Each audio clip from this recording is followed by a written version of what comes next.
Assalamualaikum warahmatullahi wabarakatuh.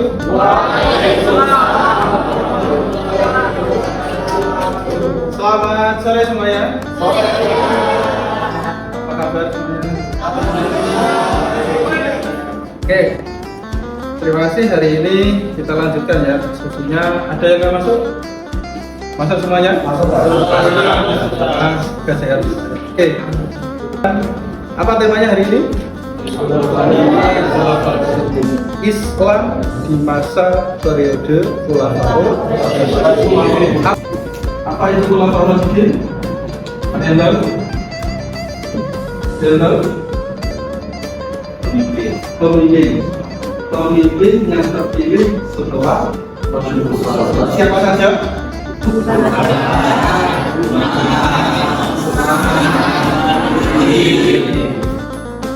Kelompok ketiga kemarin kesepakatan akan mendiskusikan, mempresentasikan materi tentang Khulafaur Rasyidin. Kelompok ketiga mana? Sudah siap? Oke, siap. Silakan untuk bisa dimulai diskusi pada sore hari ini. Assalamualaikum warahmatullahi wabarakatuh. Topik yang akan dibahas pada hari ini sesuai dengan tugas yang diberikan oleh Bapak dosen, yaitu mengenai sistem pemerintahan pada masa Khulafaur Rasyidin. Baiklah, kita mulai dengan apa itu pengertian Khulafaur Rasyidin. Khulafaur Rasyidin adalah 4 pemimpin tokoh pertama agama Islam yang dipercaya umat Islam sebagai pemimpin setelah Nabi Muhammad wafat. 4 orang tersebut adalah sahabat Nabi Muhammad yang dikenal dalam membela ajaran agama Islam pada masa itu. 4 orang tersebut dipilih bukan berasal dari garis keturunan, melainkan dipilih melalui konsensus umat, yaitu pemilihan umat. Ya baiklah, yang pertama yaitu Abu Bakar As-Siddiq yang menjadi yang pertama melanjutkan estafet kepemimpinan Nabi Muhammad SAW dalam kurun waktu yang sangat singkat, yaitu 2 tahun lebih 3 bulan.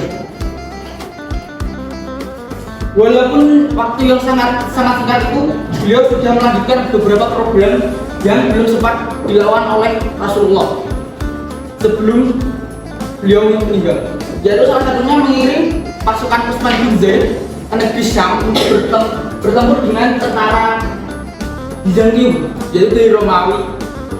Baiklah, saya di sini akan menjelaskan tentang masa pemerintahan Utsman bin Affan. Salah satu khalifah yang dapat memerintah selama 13 tahun. Masa pemerintahan Utsman adalah masa yang paling makmur dan juga sejahtera. Beliau menjadi khalifah yang pertama berhasil melakukan perluasan Masjidil Haram di Mekah dan Masjid Nabawi di Madinah. Beliau juga melakukan di antaranya perluasan Ruko Rosyad dan di bawah pimpinan Sa'ad bin Ash dan Hudzaifah bin Yaman. Baiklah, dilanjut pada khalifah terakhir, khalifah keempat, yang ini Ali bin Abi Thalib.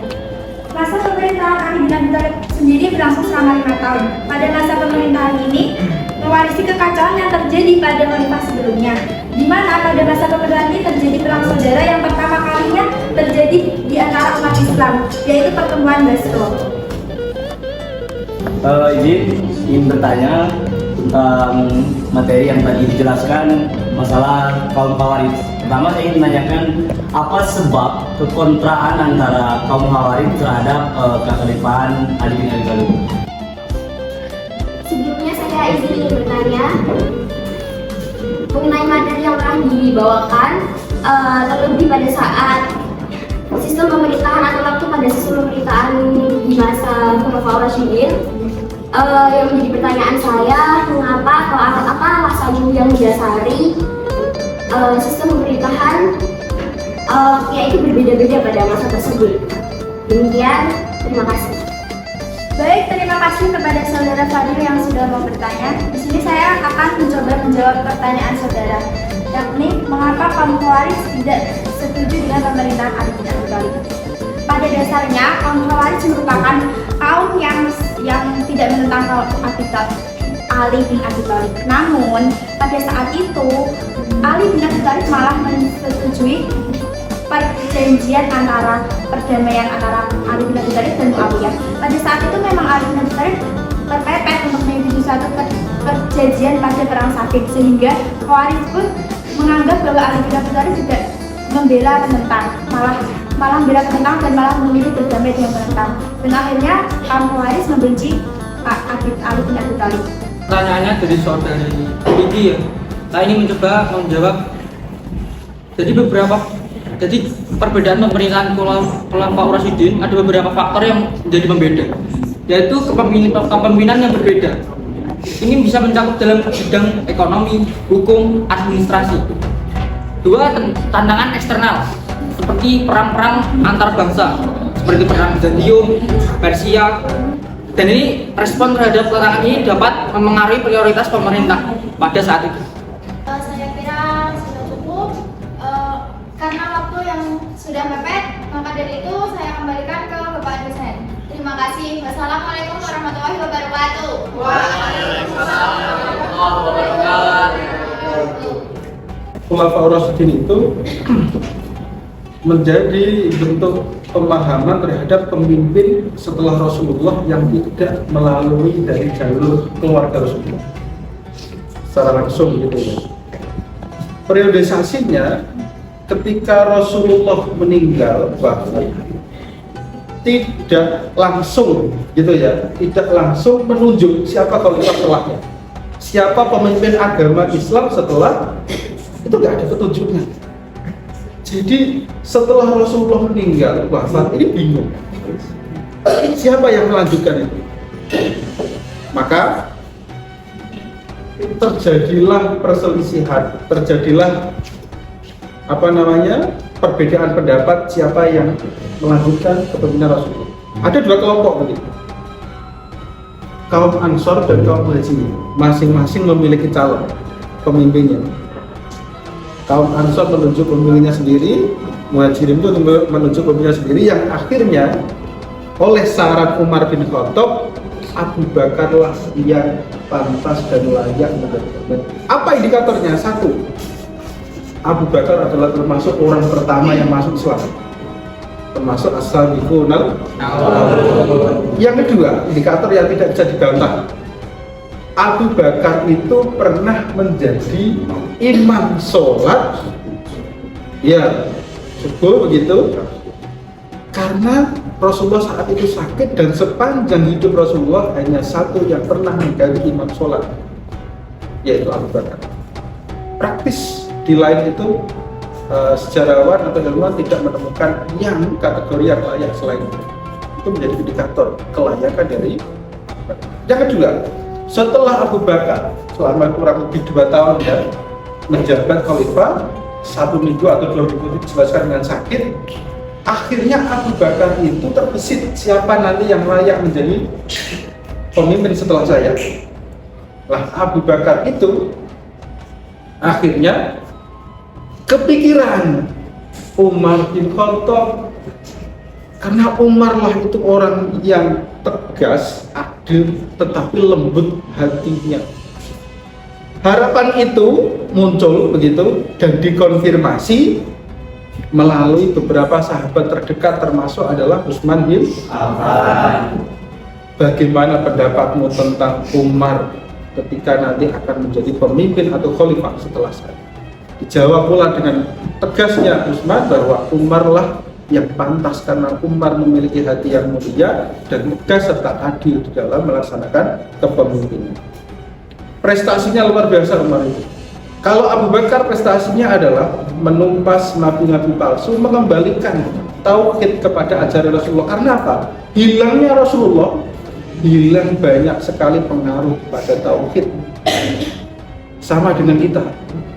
Kalau umat Islam pemimpinnya, khalifahnya tidak memiliki pengaruh yang kuat, banyak ajaran-ajaran yang menyimpang dari sana. Sehingga prestasinya Abu Bakar yang bisa ditulis dalam sejarah adalah mengembalikan tauhid kepada ajaran Rasulullah. Tapi berbeda ceritanya ketika Umar. Ketika tauhid itu sudah banyak dan bisa dikembalikan, Umar itu prestasinya adalah mengatur administrasi negara. Karena apa? Sahabat Umar itu banyak sekali melakukan ekspansi perluasan wilayah. taklukkan wilayahnya itu luar biasa, sehingga ketika wilayahnya luas, ini ya sahabat Umar, wilayahnya luas, harus ada tatanan aturan yang pasti yang bisa dijadikan sebagai pegangan. Ini adalah prestasi yang terpenting dari Khalifah Umar bin Khattab. Umar bin Khattab itu menjadi seorang khalifah dengan progres administrasi dan bahkan ada sekretaris negara saat itu. Siapa namanya? Zaid bin Sabit. Itu menjadi menteri sekretaris negara. Sekarang itu kalau kita di Indonesia itu banyak, ada menteri, banyak-banyak ya, ada menteri termasuk menteri keuangan, termasuk menteri ekonomi dan lain sebagainya. Tapi dalam menteri sekretaris negara itu orang yang selalu melekat kepada presiden, karena apapun dokumentasinya, apapun ceritanya itu melekat dan harus menjadi kebijakan bersama di dalam mengambil keputusan oleh suatu negara. Itu.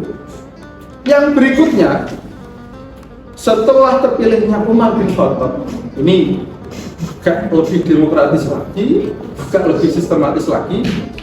Umar sebelum meninggal memilih yang namanya Majelis 6 untuk berembuk menentukan khalifah selanjutnya. Ya toh? Siapa aja masih ingat Majelis 6 itu? Yang salah satunya ada Utsman bin Affan.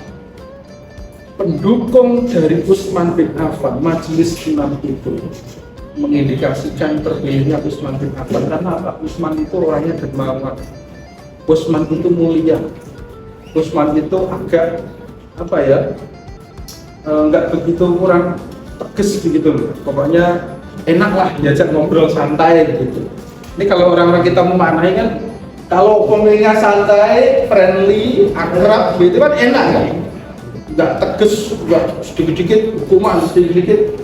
Nah, terpilihnya Utsman itu sehingga model pendekatan dari Sayyidina Utsman itu adalah friendly. Pendekatannya adalah semua teman, semua bisa bekerja sama untuk membangun negara yang baik. Saya kira itu untuk pengantar dan penjelasan dari kuliah pada sore hari ini. Semoga ada berkah dan manfaatnya.